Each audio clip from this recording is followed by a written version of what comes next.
그 질문 중에 보면 그 스택 오버플로에 대한 질문들이 종종 있는데 원래 이제 그 프로세스와 프로세스 간에는 이제 완벽하게 이제 보호를 합니다. 왜냐하면 앞에도 몇 번 얘기를 했지만 프로세스와 프로세스는 완전히 독립적이고 그래서 서로 간에 영향을 미치지 않도록 하는 것이 원래 목적이었고요.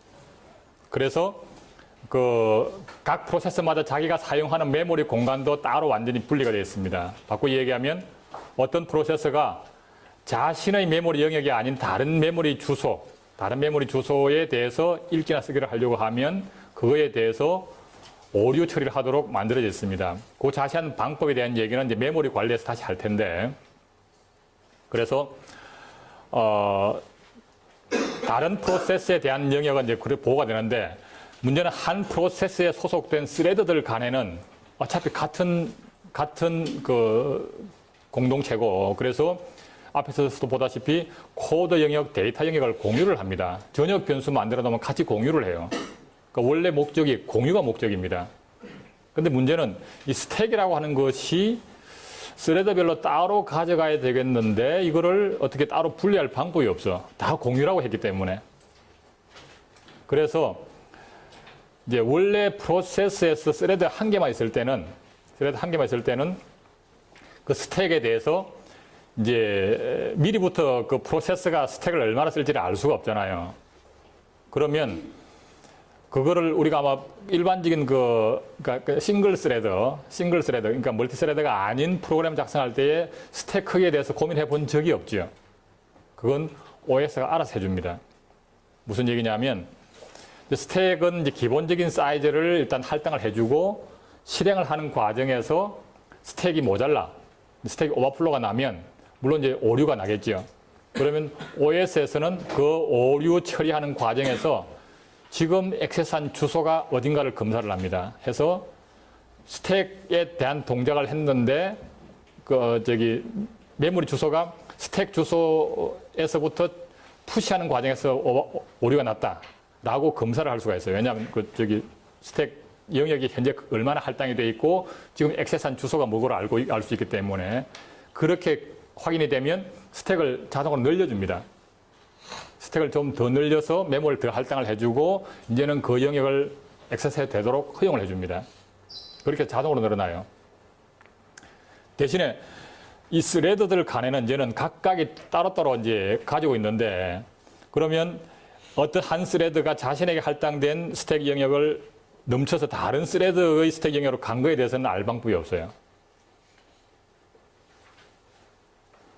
그래서 어쩔 수 없이 스택 오버플로에 대해서는 어떻게 자동으로 해결할 방법이 없더라 이거죠. 그래서 이 부분만큼은 각 스레드에 대한 스택 크기는 이 프로그래머가 알아서 잘 설정을 해라.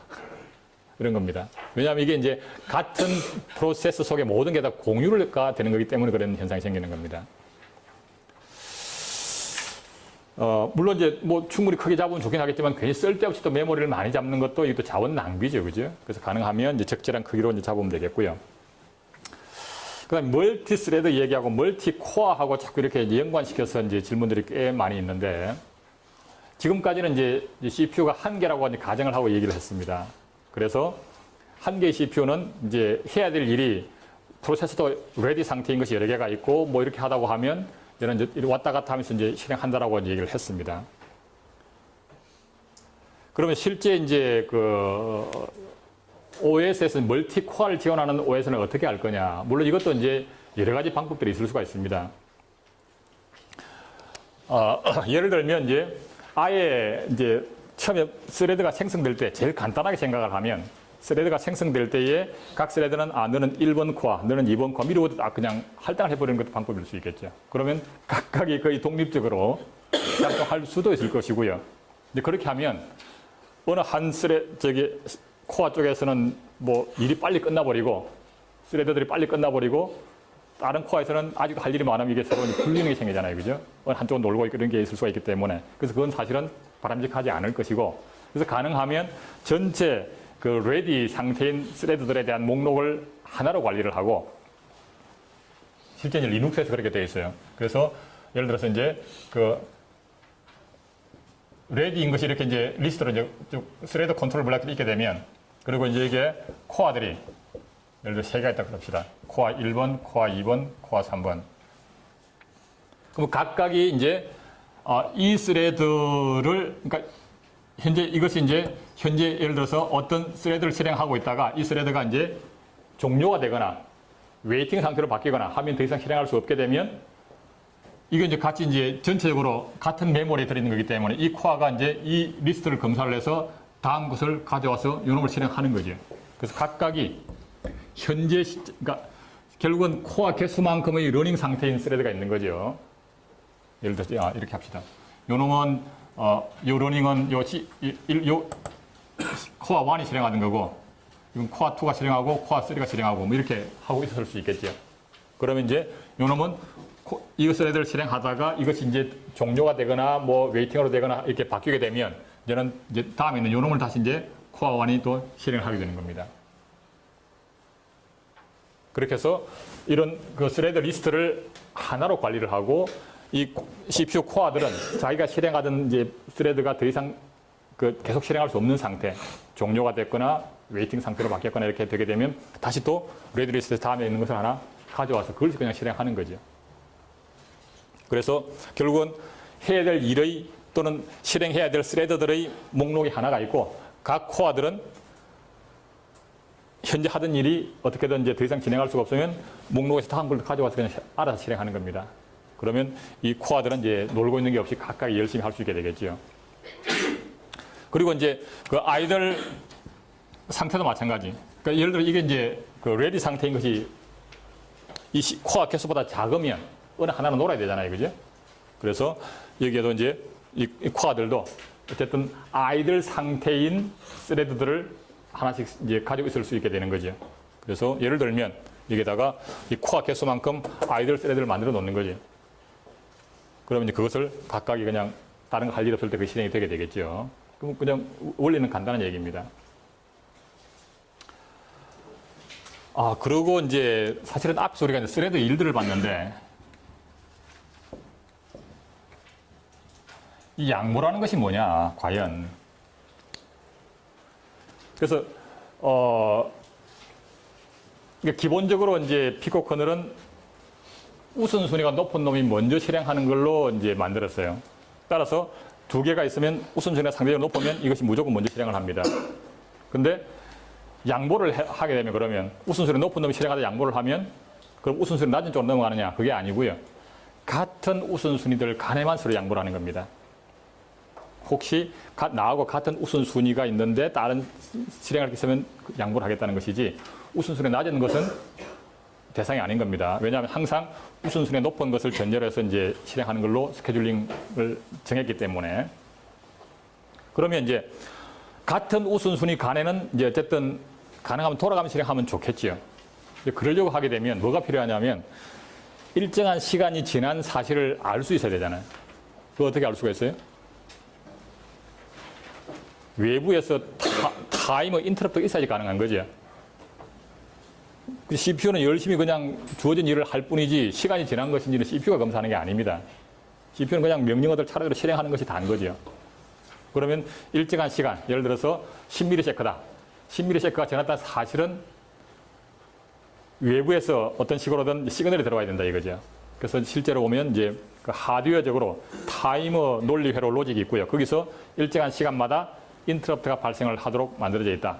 물론 이제 그 운영체제가 스타트하면서 그 간격을 설정할 수 있는 기능은 물론 있습니다.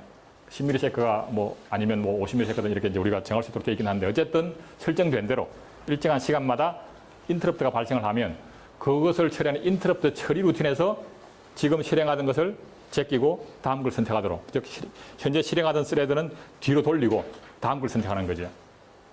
이렇게 하면 이제 돌아가면서 실행할 수가 있습니다. 근데 문제는 이제 이 피코 커널은 아쉽게도 타이머 인터럽트를 받을 수 있는 방법이 없어요. 그래서 그냥 스레드가 실행하면 일정한 시간이 지나고 난 뒤에 자동으로 넘어갈 수 있는 그 시간을 알 방법이 없어가지고, 그래서 그 기능이 없습니다. 그래서 양보를 해주지 않으면 같은 우선순위간에는 넘어가지 않아요. 그냥 실행하던 놈이 끝나야지만 다음으로 넘어가는 겁니다. 그래서 중간에 적절하게 돌아가면서 실행하도록 하려면 스레드 일들을 적절하게 넣어주는 게 필요합니다. 그리고 원래 포식스 스레드에서도 이 일들을 굳이 넣은 이유가 운영체제에서 제공하고 있는 그 시간 단위로 무조건 기다리지 말고 필요할 때 적시적시 양보해서 다음으로 넘어가라는 얘기죠. 그때 그런 기능이 필요하면 이 일들을 이제 하는 겁니다.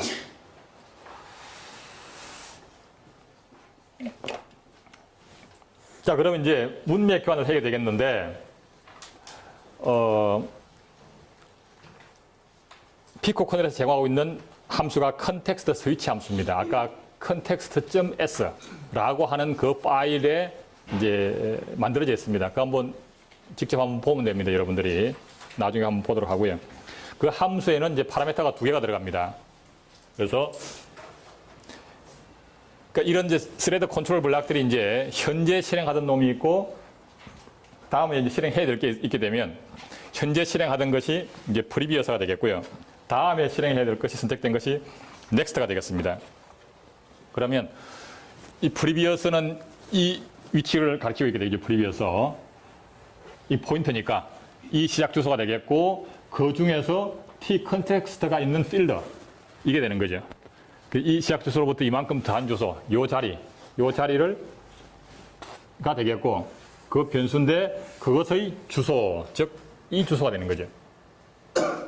프리비어스라고 하는 포인트로부터 따라가서 t 컨텍스트가 있는 요 필드가 있는 이것의 주소라고 했기 때문에 실제 이 주소가 되는 겁니다.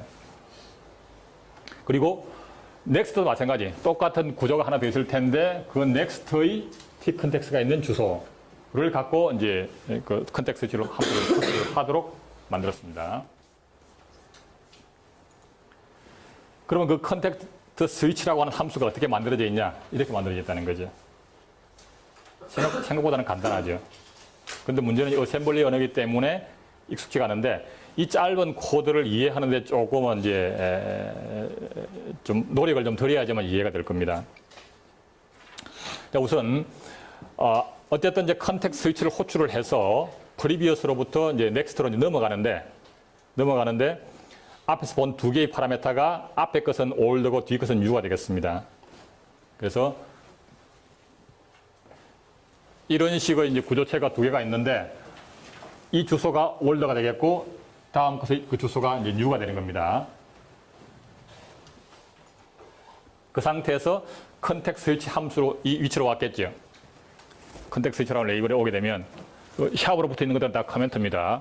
그래서 이 상태가 되게 되면 그 위에 스택에는 어떻게 쌓여 있냐 하면 스택 이 포인트가 바로 가리키는 위치에서는 리턴 애드레스 아까 컨텍스트 스위치를 호출한 위치 컨텍스트 스위치를 호출한 그 주소가 들어있을 테고 그 아래에 올드에 해당하는 파라미터 그 아래에 뉴에 해당하는 파라미터가 들어있을 거다 이거죠.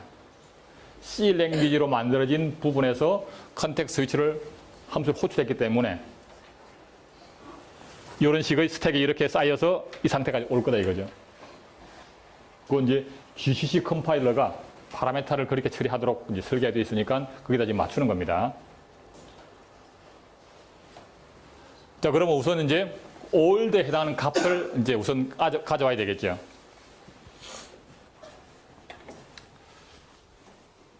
그림을 하나 그려놓고 해봅시다.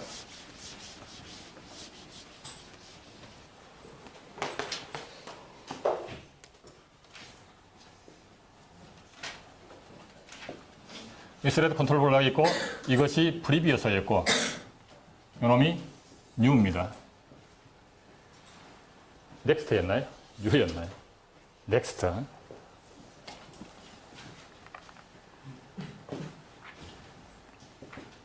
그 중에서 T 컨텍스트라고 하는 이 영역이 있는 요 주소.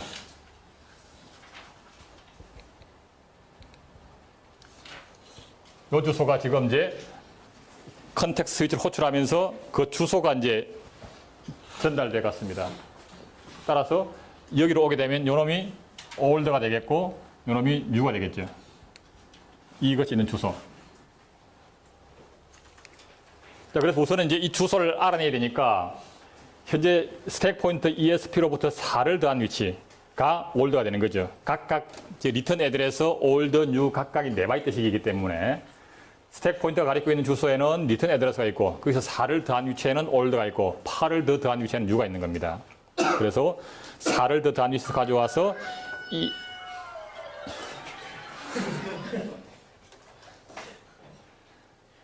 자, 4를 더 더한 위치에서 가져와서 EAX에 일단 레지스터에 가져왔습니다. 이것이 EAX에 들어있는 값은 올드에 해당하는 주소값이 되겠죠.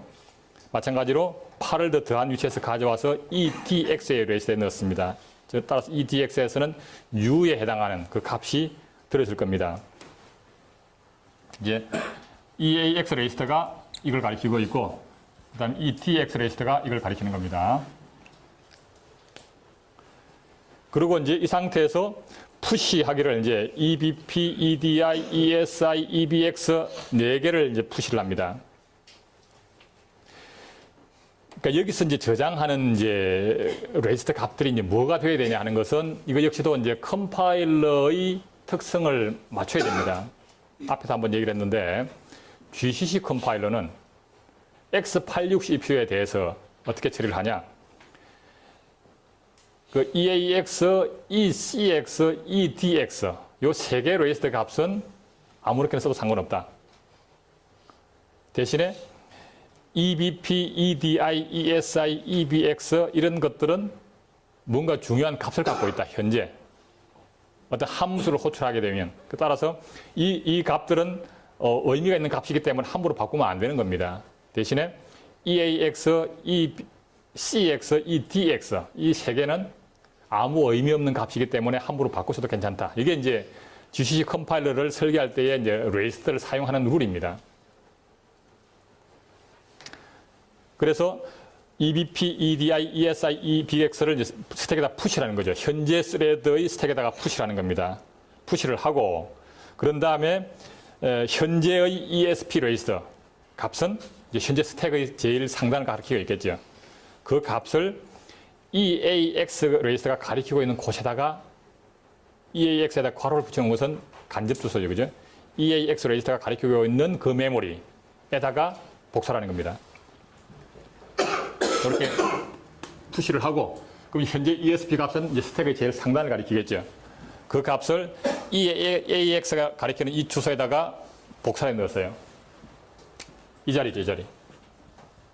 여기에다가 어쨌든 이 스레드를 위한 스택이 있었는데 스택이 이렇게 막 차례대로 푸시를 하고 현재 그 주소를 여기다가 기록하는 겁니다. 따라서 여기 있는 값은 현재 스택의 상단을 가리키는 겁니다. 현재 프리비어스 스레드의 스택이 되겠어요. 그래서 푸시를 하고 여기다가 주소를 기록해 놓은 거죠.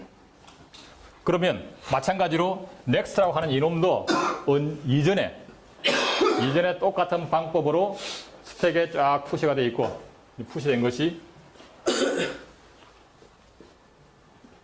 제일 위에 EBX 그 다음에 그 밑에 ESI 그 다음에 EDI 그 다음에 EBP 뭐 이런 식으로 푸시가 되어 있죠. 요놈도 마찬가지. 그 이전에 언젠가는 세이브를 해놨을 거다 이거죠. 그걸 지금 복구하려고 하는 거죠. 그래서 여기서 마찬가지 여기에 EBX 이 스레드를 위한 이 스레드를 실행할 당시의 레지스터가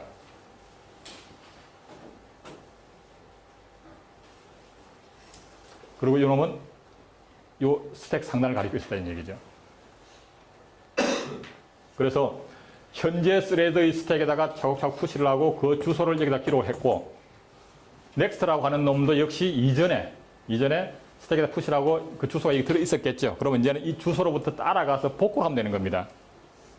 따라서 지금 이 DX가 가리키고 있는 곳에서 주소를 가져와 가지고 즉 이 DX가 가리키고 있는 곳의 메모리에 있는 내용을 복사를 해와서 ESP에 넣어놓은 거죠. 그 스택 포인트 값이 이제 갑자기 바뀐 겁니다. 지금까지는 ESP가 여기를 가리키고 있었지. 여기를 가리키고 있었는데 이제 밑에 이걸 실행하는 시점에서 스택 포인트 값이 새로운 걸 바뀌어버리는 겁니다. 이제는 스택 포인트가 여기가 아니라 이걸 가리키는 거죠, 이제는. 이 상태에서 이제 역으로 파악을 하는 거죠. 그래서 가져와서 EBX, 이 푸시한 역술입니다. ESI, EDI, EBP를 딱 하게 되면 CPU 내부에 요 값들이 다 복구가 되는 겁니다. 복구가 되고 아까도 본 것처럼 요 바로 밑에 뭐가 있었냐 하면 리턴 애드레스가 있었고요. 그 밑에 올드가 있고 뉴가 있었죠. 여기도 마찬가지. 요 밑에 이 스레드를 저장할 당시 이 스레드를 문맥을 저장할 당시에 리턴 애드레스가 있습니다. 여기에 올드도 있고 뉴도 있었겠죠. 따라서 이제 팝을 다 하고 나면 여기까지 오게 되겠고 여기서 리턴하게 되면 여기에 지정되어 있는 주소로 돌아가는 겁니다. 여기 있는 주소로. 지금 컨텍스트 스위치를 호출할 때는 리턴 애드레스가 여기에 저장된 상태로 쭉 들어왔는데 이제는 스택 포인트를 쫙 바꿔치기 해가지고 여기다 가져와서 이걸 쫙 팝을 하고 리턴하게 되면 현재 스택 포인트가 여기 가르쳐 있기 때문에 이 주소로 돌아가는 겁니다. 다른 주소로 가는다는 얘기죠. 프리비어스를 실행하다가 넥스트로 바뀌어서 넥스트의 리턴 애드레스로 돌아가는 겁니다. 즉 넥스트에서 이전에 기록되어 있는 주소로. 이게 다예요.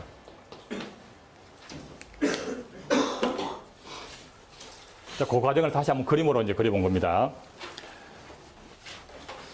이제 왼쪽은 이제 CPU 내부고요. CPU 내부고 오른쪽은 이제 메모리입니다. 이쪽은 CPU 내부의 얘기고 CPU 내부에는 이런 레이스들이 있고요. 그다음에 이제 메모리에는 어디엔가는 스레드 컨트롤 블락도 있고요. 그래서 스레드 1에 대한 스레드 컨트롤 블락, 스레드 2에 대한 스레드 컨트롤 블락이 있다 이거죠. 그리고 스레드 1을 위한 스택도 메모리 어딘가 있을 테고 스레드 2를 위한 스택도 메모리 어딘가 있을 겁니다.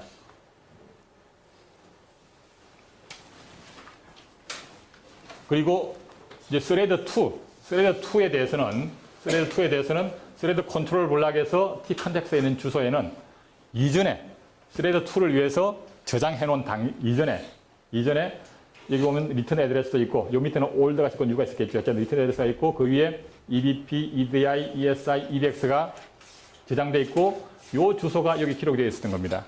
요 주소가 여기에 기록되어 있었던 거죠.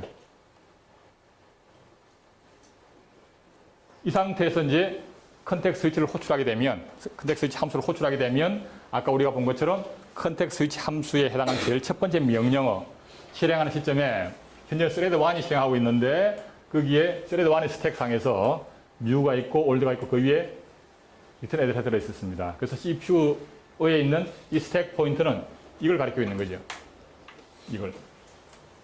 이 상태에서 이제 아까 그 명령어를 실행하는 겁니다. 실행하게 되면 이 상태에서 이제 푸시를 하게 되면 이런 것들, 이것이 이 스택 상단에 이제 기록이 되는 거죠. 각각이.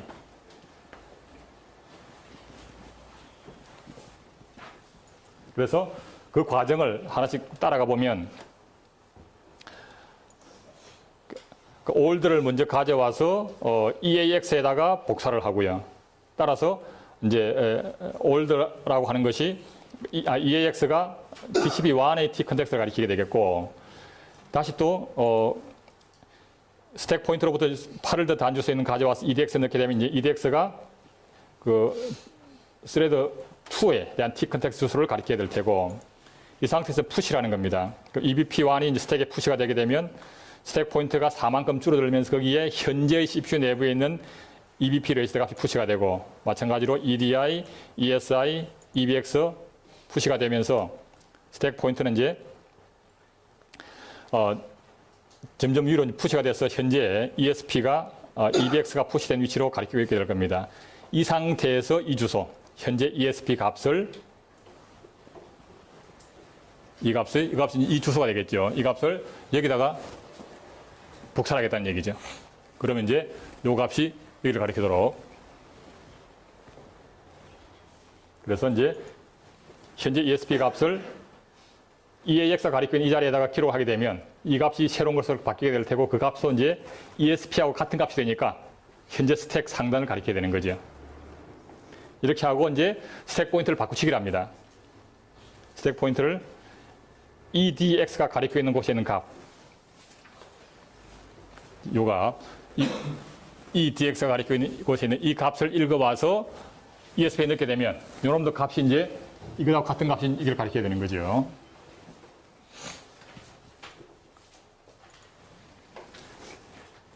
그래서 이 값을 읽어와서 ESP에 넣게 되면 ESP 값이 이제 같이 이 부분을 가지게 될 테고 이 상태에서 이제 팝을 하게 되면 이제는 CPU 내부에 있는 이 값들이 이제 새로운 값으로 여기에 있는 값들이 CPU 내부로 들어오는 겁니다. 그래서 팝 EBX를 하게 되면 그것이 EBX에 들어가고 스택 포인트 하나 4만큼 증가하고요. 각각을 팝을 하게 되면 이렇게 해서 가져오고 이 상태에서 이제 리턴을 합니다. 리턴을 하면 어디로 돌아가냐면 스레드 2가 이전에 저장되어 있던 그 리턴 애드레스로 복귀가 되는 거죠. 그래서 컨텍스트 스위치를 호출할 때는 스레드 1을 실행하다가 들어왔는데 막상 복귀하는 주소는 스레드 2로 복귀를 하는 겁니다. 나중에 다시 이제 어떤 이유에서건 스레드 1이 다시 선택이 된다고 하면 스레드 1으로 다시 복귀하는 과정은 똑같겠죠. 그죠? 앞에 지금 저장해 놓은 것을 다시 그대로 복구를 하게 되면 언젠가는 이제 이게 선택이 되고 여기다 복구가 되고 스택 포인트 1을 가리킨 상태에서 리턴하게 되면 이 주소로 다시 돌아가는 겁니다. 그러면 스레드 1이 컨텍스트 스위치를 호출한 위치로 가서 다시 하던 일을 계속하는 이런 식이 되는 겁니다. 이게 바로 문맥 교환이에요. 자, 이 과정을 C 언어로 표현이 불가능하다? 당연하죠, 그죠? 자, 그래서 실제 이걸 어떻게 만들었냐 하는 것은 이제 그 피코 커널의 그 이제 스레드 소스를 보면 되는데 그 책에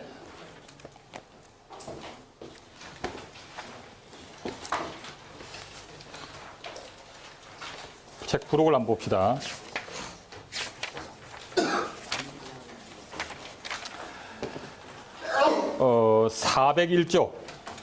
401쪽에 보면 이제 컨텍스트.s가 있습니다. 아, 참, 질문지 보니까 그 책을 없어서 못 샀다는 사람이 있던데, 못 산 사람이 몇 명이나 돼요? 손 한번 들어볼래요?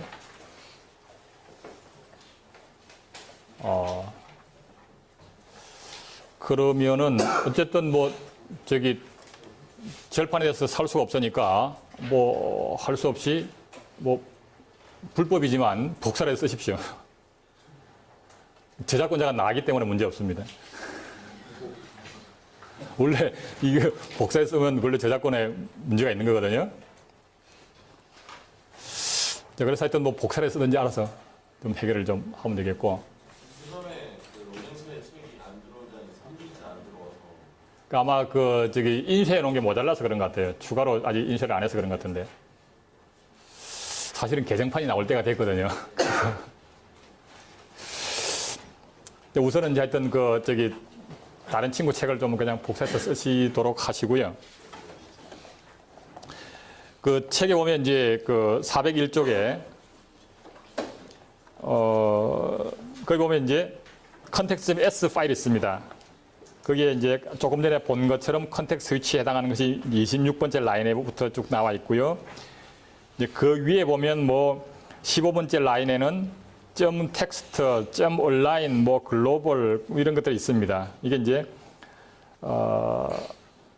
우선 점 텍스트 이거 조금만 설명을 하면 앞에서 우리가 그 프로그램 코드 영역들이 코드 데이터 스택으로 크게 구분을 한다 그랬죠. 지금 이것은 이제 텍스트라고 하는 것이 바로 코드 영역을 말하는 겁니다. 그래서 각각의 이제 이런 프로그램 영역들이 이제 지금 이것은 어느 영역에 들어갈 거냐 하는 것을 이제 표시하는 겁니다. 그래서 나중에 이거를 이제 여러 개의 파일을 하나로 묶게 되면 같은 이름이 있는 영역들을 한테 묶습니다. 그래서 나중에 점 텍스트로 되어 있는 텍스트 영역으로 되어 있는 것들끼리 쫙 연결해서 붙이고 그 다음에 데이터로 되어 있는 것들끼리 쫙 연결해서 붙이고 하는 것을 위해서 지금 이것은 텍스트 영역에 들어간다 이런 표시가 되겠고요. 여기 어셈블리 언어의 그 표준입니다. 그 다음에 얼라인4는 시작 주소는 4바이트 단위로 하겠다. 왜냐하면 이것이 이제 32비트 단위로 처리를 하니까 뭐 그런 게 되겠고.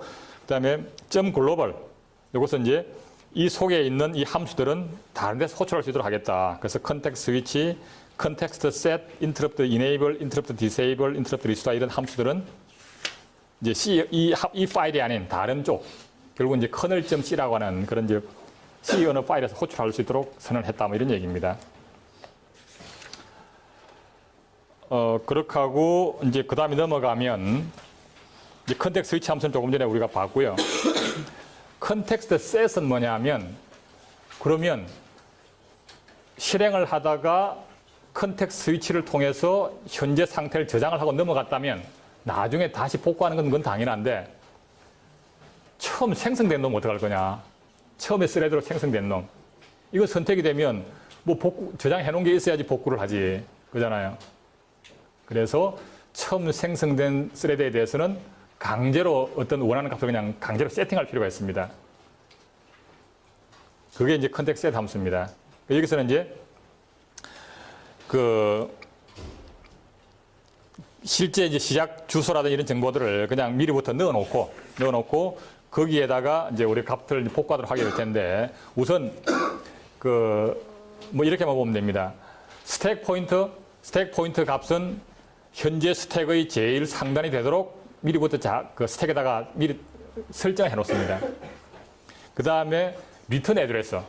이것도 이 스레드가 실행을 스타트하면 처음 실행해야 될 주소, 그런 걸 거기다 딱 미리 넣어 놓는 거죠. 그렇게 해서 컨텍스트 셋을 해 놓게 되면 나중에 여기에 선택이 돼서 복구를 하게 되면 자연스럽게 그 스택에 그 주소로 가서 실행하도록 만드는 겁니다. 테크닉이죠.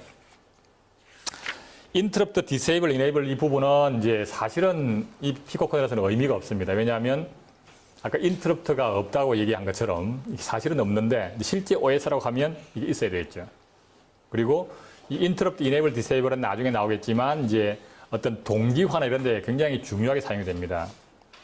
그래서 현재 우리가 쓰고 있는 C거긴 환경에서 또는 리눅스 환경에서의 이 피코커널은 쓸 수가 없는데 대신 이 피코커널을 별도의 하드웨어에다가 직접 설치해 쓰겠다 하면 이게 기능이 유효하게 쓰이는 거죠.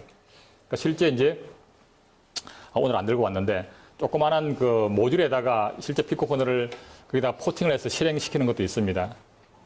그게 이제 애터메가 128이라고 해가지고 이렇게 컨트롤용으로 많이 쓰는 CPU가 있어요. 조그마한 CPU인데 거기에다가 실제 이 피코커널을 그대로 다 집어넣어가지고 다른 거 아무것도 없이 피코커널을 만들어가지고 거기다가 실행하는 걸 만들어 놓은 게 있는데 거기에서는 이제 이런 인터럽트를 이제 쓸 수가 있고 타임 인터럽트는 거기 있습니다. 타임 인터럽트를 적절하게 넣어주고 해서 이제 사용하는 것이 있는데 그건 참고로 하시고요. 그 다음에 이제 kernel.c를 보게 되면 이제 기본적으로 제일 처음에 시작할 때 보면 define 매크로로 define 해가지고 num thread 이런 부분은 이제 30개가 되어 있는데 스레드 개수를 최대 30개를 하겠다. 이게 무슨 얘기냐면 스레드 컨트롤 블락을 30개만 만들어 놓고 쓰겠다 이런 얘기입니다. 그래서 이제 스레드 생성될 때마다 하나씩 할당을 하겠다 이런 얘기가 되겠고 그다음 priority minimum, priority normal, priority maximum 해가지고 기본이 20으로 하고 가장 작은 것은 0, 가장 큰 것은 99. 그래서 여기도 이제 아이들 스레드가 있습니다. 그놈의 프라이어리티는 0이겠죠, 그죠? 0으로 이제 세팅해서 쓰도록 이렇게 해놓게 됩니다. 그 스택 사이즈가 지금 2048로 지금 되어 있네요, 그죠? 이건 이제 실제 소스 코드에서 적절하게 필요한 대로 고쳐 쓰시면 되겠고, 그 다음에 if def 해가지고 커널 2를 쓴다고 하면 되어 있는 부분들 일단 그냥 건너뛰고요. 그 다음에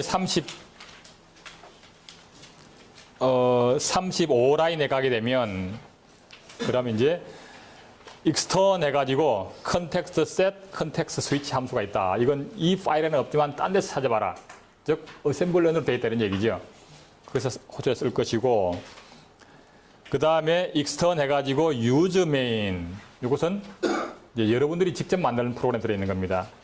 이거 응용 프로그램에서 use main이 있어가지고 거기서부터 실행하는 게 되겠고 바꾸기 얘기하면 피코코드를 스타트하면 유저 메인으로부터 실행하는 스레드가 그냥 하나 만들어진다 이런 얘기입니다. 그 다음에 이제 그 밑에 보면 바로 밑에 null main, 이 null main이라고 하는 것이 아이들 스레드의 함수가 있다 이런 얘기입니다. 그래서 스레드를 강제로 하나 만들어서 이 아이들 null main이라고 하는 함수를 실행하도록 되어 있는데 그 null main이라고 하는 것은 그냥 아무 하는 일 없이 그냥 루프를 돕니다. 그게 어디 있냐면 163쪽인데 그럼 나중에 하여튼 보도록 합시다. 어쨌든 그냥 단순히 루프가 들어오는 게 되겠고, 그 스레드 하나 만들어서 실행 주소는 널 메인으로 하면서 우선순위는 0으로 만들어 놓은 게 있다, 이런 얘기죠. 그 다음에 이제 스레드 이니트 함수가 있습니다. 이게 이제 처음 스타트 할 때 운영체제를 초기화하는 작업이라고 보면 되겠습니다. 이 속에 어딘가에 있고요. 그 다음 if def kernel2는 건너뛰고, 그 다음에 이제 55라인에 가면 enum에서 스레드 스테이트가 있고, 그 다음에 스레드 엔트리 스트럭처가 있고, 이건 아까 우리가 본 거고요. 그 다음 쭉 넘어와서 84라인, 84번째 라인에 보면 이제 앞에서 선언한 그 스레드 엔트리 타입으로 스레드 탭을 만들었습니다. 여기에 num 스레드가 아까 매크로 30으로 선언되어 있어요. 그죠? 이 개수만큼의 배열을 만들어 놨습니다. 그래서 스레드가 하나 생성될 때마다 이 배열에 있는 것을 하나씩 쓰는 거죠. 그리고 스레드가 종료가 되게 되면 그 스레드 컨트롤 블락은 다시 다른 스레드를 위해서 재사용할 수 있도록 이렇게 이제 합니다. 그 다음에 이제 뭐 스레드 아이디는 이제 스레드 테이블 상의 인덱스를 갖고 이제 스레드 아이디를 쓰겠다. 따라서 아까 num 스레드가 30이라고 하면 스레드 아이디는 0부터 29까지가 되어 있다, 이런 얘기죠. 그냥 가장 간단하게 만들었습니다. 그 다음에 내려가서 보면 90번째 라인에 num 스레드는 0이라고 되어 있는데 이제 현재 생성되어 있는 스레드 개수를 나타내는데 초기화하는 과정이니까 0이 되겠고, 그 다음에 스레드 엔트리 타입 포인트로 스레드 러닝이 있습니다. 이게 바로 현재 러닝 스레드를 가리키는 포인트가 되겠고, 스레드 레디 리스트, 이건 이제 레디 상태인 것들끼리의 리스트가 되겠습니다. 리스트의 제일 앞에가 되겠고, 스레드 프리 리스트는 그 아까 30개를 처음 이제 할당했는데 그 중에서 아직 안 쓰이는 것들, 그러니까 처음부터 스레드가 30개가 있는 게 아니라 처음에는 다 스레드가 개수가 제로니까 30개가 전부 다 스레드 프리 리스트에 먼저 등록을 시켜놓고 스레드가 하나 생성될 때마다 여기서 할당해서 사용하도록 이렇게 만들어져 있고요. 그 다음에 스케드 인서트 레디, 스케드 딜리트 러닝, 스케줄은 하이스트, 이런 것들이 이제 스케줄링에 관련된 함수입니다. 그건 나중에 다시 한번 4장에 가서 보도록 하고요. 그 다음에 드디어 이제 104 라인에 가면 메인이 나옵니다. 이게 바로 이제 이 피코 커널 자체를 초기화하는 과정입니다. 그 제일 처음에 하는 것이 이제 뭐 인터럽트 디세이블은 이제 커멘트로 묵혀 있는데, 정상적으로 하게 되면 인터럽트를 이렇게 막아놓고 뭐 이렇게 하는 것들이 있는데 그 넘어가고, 커널 이니트를 합니다. 커널 초기화를 하고, 그다음에 부트 메시지, 보통 부팅을 하게 되면 뭐 무슨 간단하게 뭐 헬프 메시지가 뜨죠, 그죠? 뭐 그런 것들 보여주고, 그 다음에 117번 라인에 가게 되면 스레드 크리에이터 해서 그냥 부팅을 하는 과정에서, 초기화하는 과정에서 스레드를 그냥 강제로 하나 만듭니다. 그래서 널 메인을 갖고 시작하도록 하나 만들면서 프라이어티 미니멈으로, 즉 제로로 주도록 되어 있고요. 그 다음에 그 유저 메인을 갖고도 스레드를 또 하나 만들었죠. 그리고 프라이어리티는 노멀보다 하나 좀 크게 했습니다. 어쨌든 이걸 먼저 실행하도록 하기 위해서 어쨌든 그렇게 해서 스레드가 자동으로 2개가 만들어지는 거죠. 만들어지고, 스레드 크리에이트 함수에서는 이제 나중에 다시 한번 뭐 그 볼 기회가 있을지 모르겠는데, 스레드 프리리스트에서 하나 할당을 하고 적절하게 초기화를 하고 상태는 레디로 하고 그놈을 레디 리스트에 등록하는 절차가 거기 들어있습니다. 그렇게 해서 이제 그 만들어지게 되면 이제 스레드 레디 리스트에서는 앞에 이제 스레드 크리에이트를 2번 했으니까 아마 레디 리스트에서는 스레드 2개가 리스트에 등록되어 있을 겁니다. 그것의 가장 앞에 있는 것이 스레드 러닝이다. 초기화하는 과정에서. 이렇게 하고 이제 그렇게 해서 스레드 러닝에 해당하는 그놈으로 이제 문맥이 넘어가는 거죠. 그래서 지금까지 실행한 이 과정은 어느 스레드가 아니죠. 그냥 부팅하는 과정에서 진행된 겁니다. 그런데 이제 정식 스레드는 2개가 지금 만들어졌어요. 그래서 그게 선택된 그 스레드로 문맥 교환을 하는 겁니다. 컨텍스트 스위치를 호출해서. 그러면 지금까지 실행한 이것은 스레드가 아니라 그냥 단지 초기화 루틴에 불과한 거죠. 그래서 첫 번째 덤이라고 되어 있는 부분은 이건 사실은 아무 의미가 없는 거죠. 대신에 이제 스레드 러닝으로 선택된 그놈의 주소로 이제 넘어가서 그 스레드가 이제 실행이 되는 겁니다. 나머지 뭐 커널 이니터, 그다음에 부트 메시지 이런 것들은 이제 나중에 여러분들이 이제 저기 실행을 해보면 뭐 웰컴 투 피코 커널 이런 것들이 화면에 뜰 거고요. 그다음에 이제 뭐 널 메인 163 라인에 오게 되면 이제 아이들 스레드가 되겠습니다. 그래서 그냥 while one 해가지고 무한루프를 돌도록 되어 있습니다. 기본적으로 num 스레드가 1보다 작거나 같으면 sys 셧다운 호출을 하고, 그렇지 않으면 스레드 일들을 하고 넘어갑니다. 근데 이거 자신이 가장 우선순위가 낮기 때문에 뭐 일들을 해도 사실은 다른 걸로 넘어갈 것도 없겠지, 그죠? 그래서 계속 루프를 도는 겁니다. 근데 num 스레드가 1이라는 얘기는 스레드 크리에이트 할 때마다 하나씩 증가하는 값인데 자신밖에 없다는 얘기죠. 아이들 스레드 자신밖에 없으면 시스템 종료시키자. 그래서 널 스레드만 남고 다른 스레드가 다 종료되고 없으면 시스 셧다운으로 들어간다. 이런 얘기죠. 시스 셧다운에 가게 되면 그냥 뭐 마지막 이 피코 커널 자체를 종료하는 절차가 이제 있습니다. 엑시트 제로 해가지고. 그렇게 하고 나머지 이제 그 다음부터는 이제 스레드를 초기화를 하고 스레드를 생성을 하고 뭐 이런 과정들이 이제 들어 있습니다. 요 나머지 소스 코드들은 좀 관심이 있으면 좀 차근차근 읽어보면 좋고요. 이제 마지막으로 한 가지만 이제 질문했던 거 조금만 더 보완을 하고 끝내겠습니다. 스레드를 종료할 때 보면 이제 스스로 종료하는 게 있고 강제로 종료하는 게 있습니다. 그래서 스레드 자체는 이제 어쨌든 또는 프로세스 자체는 스스로 엑시트를 호출하게 되면 이제 종료가 되는 거죠. 근데 예를 들어서 윈도우즈 같으면 뭐 태스크 매니저나 이런 데서 선택을 해서 강제 종료시키게 하잖아요. 이제 그런 경우가 어떻게 차이겠냐는 건데, 자기 자신이 종료되는 것은 어차피 이제 시스템 호출하고 없어지면 되는데, 다른 스레드를 종료시킬 때, 그러면 이제 어떤 프로세서가 있고, 다른 프로세서가 있는데, 이게 무슨 문제가 있어가지고 하여튼 여기에서 이걸 이제 강제로 종료를 시키고 싶어요. 지금 같으면 이제 이게 대상이 되는 것이고, 이게 이제 태스크 매니저겠죠. 태스크 매니저라고 하는 이 스레드가, 이 프로세서가 요놈을 종료를 시키려고 하면 운영체제에게 이놈 좀 죽여달라고 요청을 하는 겁니다. 이제 그 함수가 이제 OS마다 좀 다르긴 한데, 유닉스 같으면 kill이라고 하는 이런 함수가 있어요. 그래서 이놈 예를 들어서 30분이다 하면 30분을 킬해달라고 요청하는 겁니다. 그러면 이제 OS는 이 함수를 받고 이 프로세스를 이제 30분에 해당하는 이 스레드를 강제로 삭제하는 절차에 들어가죠. 근데 이제 사실 이 킬이라고 하는 것이 원래는 다른 걸 종료시키는 것이 원래 목적이긴 한데, 사실은 한 가지 목적만 있는 것이 아니라 여러 가지 종류를 합니다. 그래서 여기서 보면 이제 시그널 종류를 써요. 예를 들어서 시그널 9번 같으면 종료시켜라, 뭐 이런 거고, 예를 들어서 뭐 시그널 뭐 10번이면 중지를 시켜라, 이런 거 쓸 수도 있고요. 뭐 11번이면 중지시킨 놈을 다시 실행을 재개시켜라, 뭐 이런 것들이 있습니다. 그래서 다른 놈을 중지를 시켰다가 실행 재개시켰다 하는 용도도 다 이걸로 그냥 쓰고 있습니다.